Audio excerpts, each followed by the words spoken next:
காலை வணக்கம். தினம் ஒரு திருக்குறள். அதிகாரம் 53 சுற்றம் தழார்.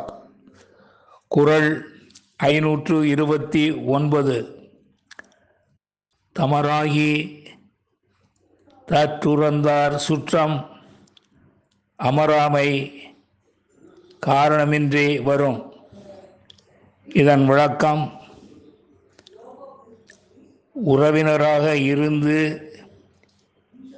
ஏதோ ஒரு காரணம் கூறி பிரிந்து சென்றவர்கள் அந்த காரணம் பொருந்தாது என்று தெளிவாக உணரும்போது மீண்டும் உறவு கொள்ள நிச்சயமாக வருவார்கள். நன்றி, வணக்கம் கூறி உங்களிடமிருந்து விடைபெறுவது தேரெழுந்தூர் போசகன் என்கிற டிவி நாராயணன், சென்னை.